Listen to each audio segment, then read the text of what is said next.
काशी की इस पवित्र धरती पर जब गंगा की लहरें सुनहरी दियों से जगमगाती हैं, तब लगता है जैसे खुद देवता उतर आए हों। यह है देव दीपावली, देवों की दीपावली।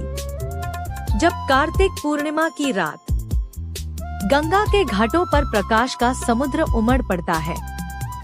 84 घाट, 10 लाख से अधिक दीपक, हर दीप में एक प्रार्थना, एक आस्था, एक जीवन। कहते हैं इस दिन भगवान शंकर ने त्रिपुरासुर का वध किया था और देवताओं ने इसी आनंद में काशी को दीपों से सजा दिया था। तभी से यह पर्व देव दीपावली कहलाया।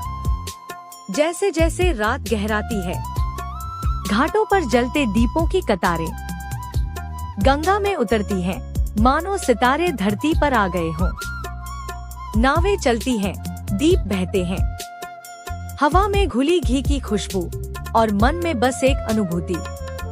काशी जीवित है और उसमें प्रकाश सांस ले रहा है। लेजर शो, काशिक था, शिव पार्वती का विवाह, तुलसी कबीर की भक्ति कथा, सब कुछ रोशनी और ध्वनि की जुगलबंदी में जीवंत हो उठता है। यहाँ हर दीप एक इतिहास कहता है और हर लहर एक भावनात्मक स्पंदन।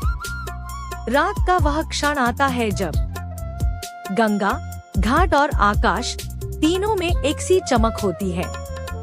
यह सिर्फ काशी की रात नहीं, यह हमारी आत्मा की रोशनी है। तो आइए इस वर्ष काशी की देव दीपावली का अनुभव करें। एक दीप जलाइए अपने भीतर के अंधकार को मिटाने के लिए। देव दीपावली, जहां गंगा मुस्कुराती है और प्रकाश बन जाता है प्रार्थना।